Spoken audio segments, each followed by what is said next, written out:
goes global, goes digital. Explore a world of options, top stories, live updates, in-depth analysis, and more. Stay informed wherever you are. Real-time alerts keep you ahead of the curve always. The DD India app, connecting you to the world one story at a time. Download now and explore the world of knowledge, insights, and authentic information.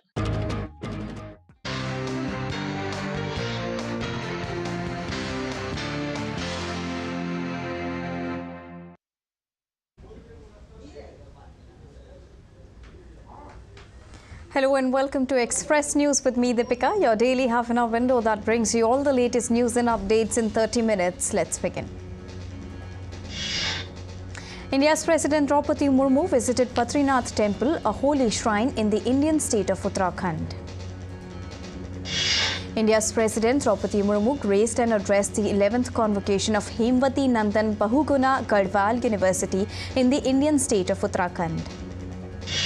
India's Vice President Jagdeep Dhankar presented awards to students in recognition of diverse achievements at the annual prize-giving ceremony of Mayo College Girls' School in the Indian city of Ajmer. India's Home and Cooperation Minister Amit Shah addressed a national symposium on promotion of organic produce in New Delhi on Wednesday.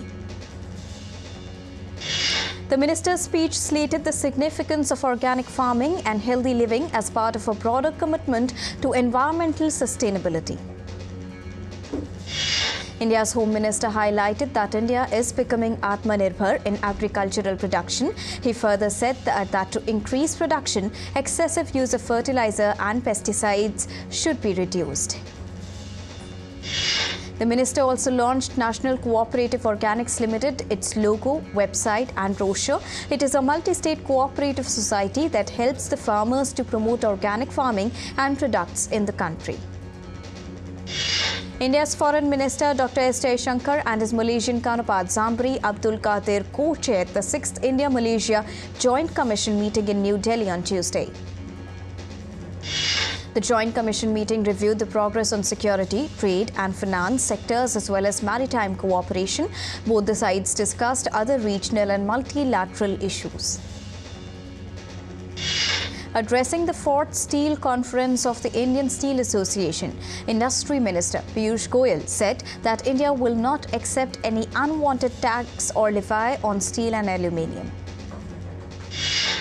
He said that the whole world is looking towards India for the production of quality steel and that India's production-linked incentive scheme is expected to benefit the sector in future.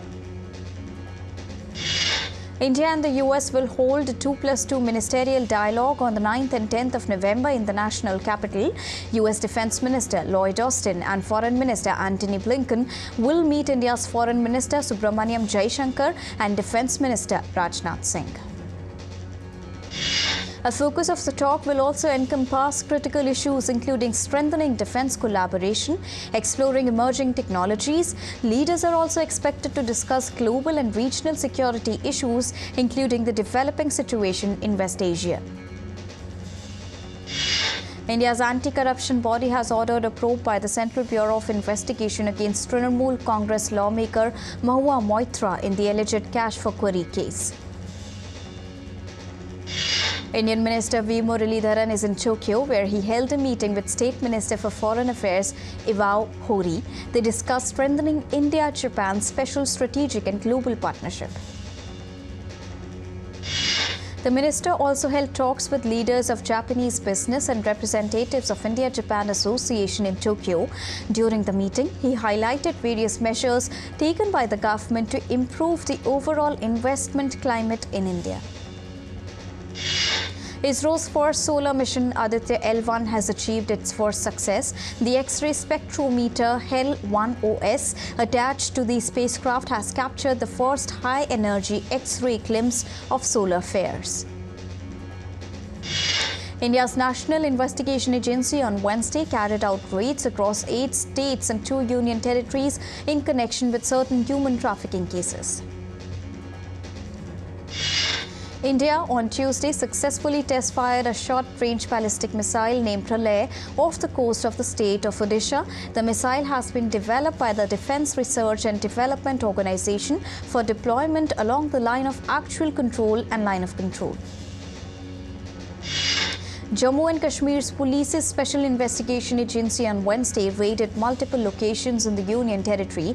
The raid conducted in a terror funding case is carried out in pursuance of search warrants issued by the Special Court. Moving on to business and economy, Indian share markets ended in green today as Sensex jumped 33.21 points to settle at 64,975.61. Nifty gains 36.8 points to close at 19,443.5. Indian rupee falls 1 paise to close at 83.28 against the US dollar. Gold future maturing on the 5th of December stood at 60,230 rupees per 10 grams on Multi-Commodity Exchange of India Limited. Silver futures maturing on the 5th of December are traded at 70,196 rupees per kilogram on the MCX. Brent crude was trading at $81.53 US per barrel on Wednesday as it remained under pressure after sliding to their lowest in more than 3 months in the previous session. US stocks ended Tuesday's trading session in positive territory after a strong day for technology stocks. The S&P and Nasdaq indices are now on the longest hot streak seen in 2 years. Markets will look for more clarity on the US Central Bank's intentions from officials speaking later in the week. Earlier, the bank had announced its intention to keep the overnight interest rates unchanged. In a latest attempt by the SoftBank to revive the struggling office space provider seeking to recoup billions of dollars it had invested, WeWork has swapped a $3 billion debt-for-equity deal with its creditors. The success now depends on whether WeWork can renegotiate the long-term leases it signed in the boom years and then failed to pay, leading to its bankruptcy filing on Monday. Israel's Prime Minister Benjamin Netanyahu has said that Israeli forces are operating inside Gaza City in response to Hamas attack. He warns Hezbollah against escalating the conflict. G7 foreign ministers call for a temporary pause in the Israeli-Hamas conflict to allow humanitarian aid. UN High Commissioner for Human Rights Volker Turk is on a 5-day visit to West Asia amid the ongoing conflict. The United Nations official visited the Rafah border crossing point between Gaza and Egypt. Earlier, during his Cairo visit, Turk said that a solution to end the conflict is important. The World Health Organization reiterated an urgent need for humanitarian pause to ease the situation inside Gaza. WHO spokesperson called for unhindered and safe access to deliver essential supplies to those in need. Foreign Minister of the US, Antony Blinken, addressed the G7 summit in Tokyo. While addressing the G7 summit, Antony Blinken reaffirmed his country's strong support to Israel. Paris hosted a global summit to discuss rapid deterioration of poles and glaciers. Cambodia on Wednesday deported 25 Japanese nationals suspected of involvement in online scams to Japan. All the Japanese nationals were arrested in the middle of September. US President Joe Biden will meet United Auto Workers President Shawn Fain on Thursday. The meeting will mainly focus on the decision of Chrysler parent Stellantis to reopen a shuttered assembly plant in Belvidere, Illinois. Portuguese Prime Minister Antonio Costa resigned hours after prosecutors detained his chief of staff in a probe into alleged corruption in hydrogen projects. The Portugal Prime Minister announced his decision in a televised statement after meeting Marcelo Rebelo, who is the President of Portugal. US Supreme Court mules over upholding the legality of a federal law that criminalizes on keeping guns under domestic violence restraining orders. Around 250 people rallied outside the Supreme Court of the US, urging justice to overturn the previous ruling. Millions of Australians were left without internet connection after the country's second-largest telecommunication provider suffered a nationwide outage. A ban on the recreational use and possession of nitrous oxide, also known as laughing gas, comes into force in Britain on Wednesday. In UK, people who repeatedly misused laughing gas could now face fines of up to 2 years and up to 2 years in prison, with the maximum jail punishment for dealing the drug doubled to 14 years now. Earthquake of 6.9 magnitude jolts Banda Sea in Indonesia. No casualties or tsunami threats have been reported so far. The quake was 370 kilometers southeast of Ambon, Indonesia, and was hit with an estimated depth of 146 kilometers. At least 25 people have died in Somalia since flash floods hit the region, leading the country's federal government to declare an emergency. The ongoing floods in Somalia have affected more than 6,000 people. The rainfall is said to be heavier than normal due to the human-driven climate changes. A strong snowstorm hit northeastern China, forcing the local authorities to cancel trains and close highways in the country. Many flights across China were cancelled. Ice removing operations are constantly underway to quickly resume the train services. Colombia's Environment Minister Susana Mohammed said that deforestation in Colombia's Amazon is forecast to have fallen by 70% in the first 9 months of the year 2023. The minister also warned that drier weather brought by the El Nino phenomena could cause a deforestation spike at the close of the year. The air quality index of India's capital, New Delhi, continues to remain in severe category. Officials say a seasonal combination of low temperatures and stubble burning in neighboring states have caused a spike in the air pollution levels. Ahead of Diwali celebrations in India, the city of Ayodhya in the northern Indian state of Uttar Pradesh showcased a grand laser show featuring colorful lights flashing across the night sky. A hot air balloon safari project has been launched in the Indian state of Haryana's Panchkula district. The initiative aims to boost adventure tourism in the state. In a groundbreaking initiative, S4S Technologies, based in India, has been awarded the prestigious Earthshot Prize for its solar-powered food dryer that helps rural farmers combat food waste and increase their income as well. The device, developed by S4S Technologies, needs no electricity and has few moving parts but can dehydrate food in approximately 1/10 of the time it traditionally takes using the sun. S4S Technologies is now working with 3,000 smallholder farmers or cooperatives at 270 locations, selling their produce directly to some of the world's biggest food producers, including Sodexo, Nestle, and Unilever. The 42nd edition of the Sharjah International Book Fair is currently underway at the Sharjah Expo Center in the United Arab Emirates.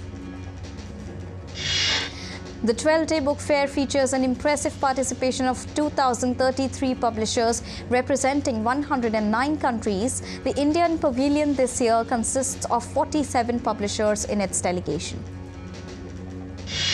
The European Space Agency has released the first images from the newly launched Euclid Space Telescope, designed to unlock the secrets of dark matter and dark energy.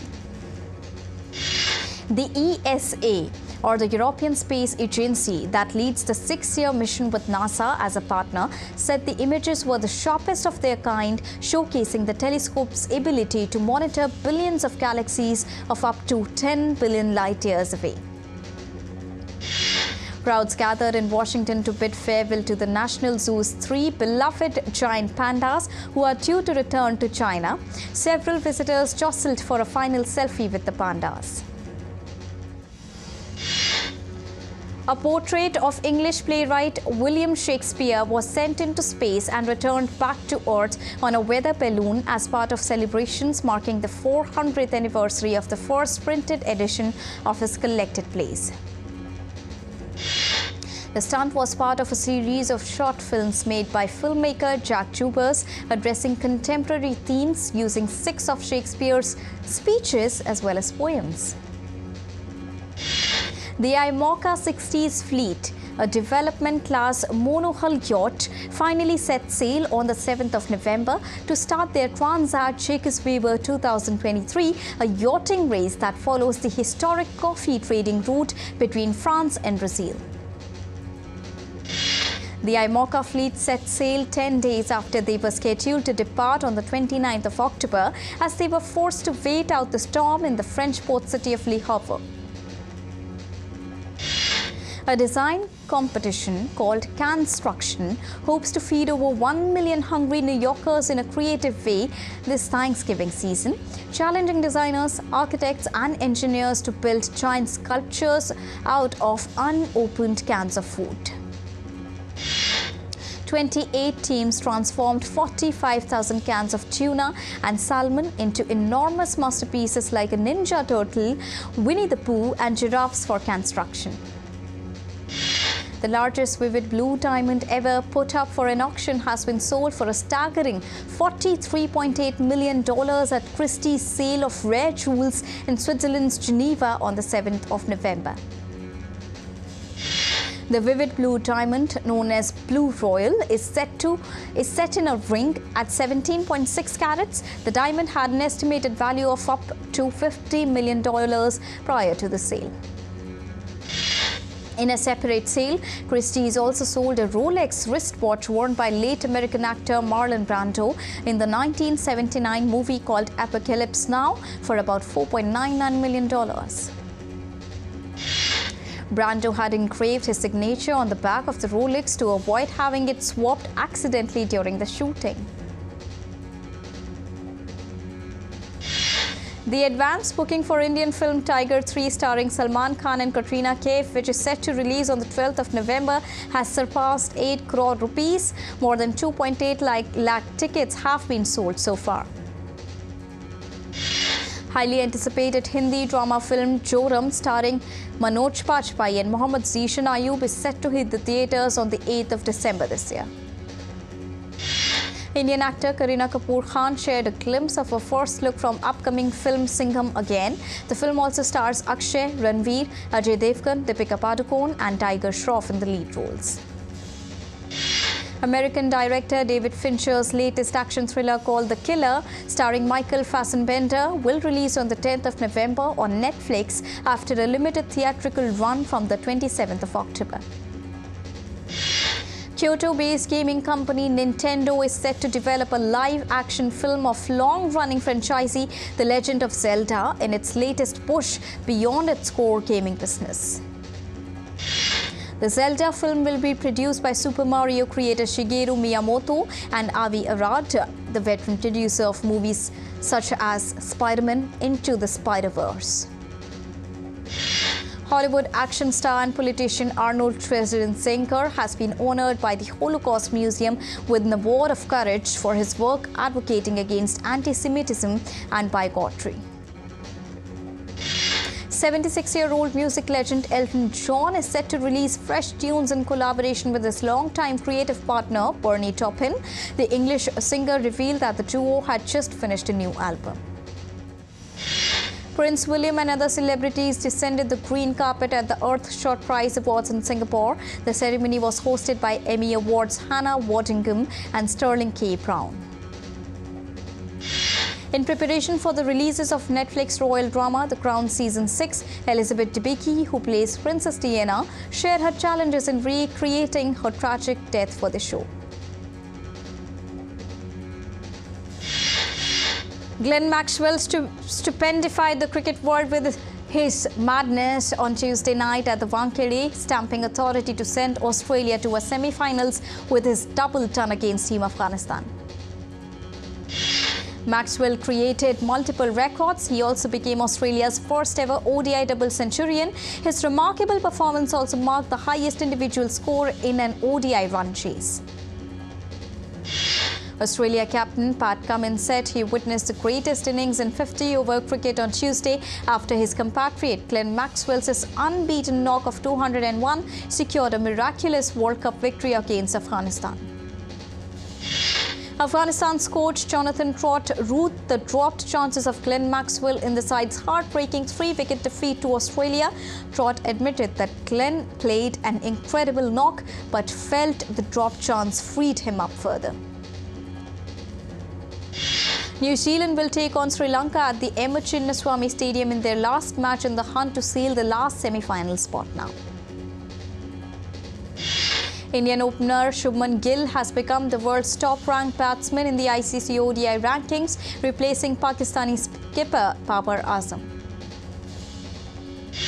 Mohammad Siraj has also become the world's #1 ranked ODI bowler after his top bowling performances in the ongoing World Cup. Chief Minister of India's Eastern state of Odisha, Naveen Patnaik, inaugurated the Odisha Table Tennis Academy in Bhubaneswar. Danilo Chican's towering header gave Shakhtar Donetsk a 1-0 victory against La Liga champions Barcelona in their Champions League Group H clash on Tuesday. And Tottenham Hotspur's hopes of returning to the top of the table were crushed as they lost to Chelsea by 4-1. And with this, it's a wrap here on Express News for now, but news and updates will continue here on DD India. So don't go anywhere, keep watching and keep tracking DD India for all latest news and updates from the country and the world. Thank you so much for joining us right now.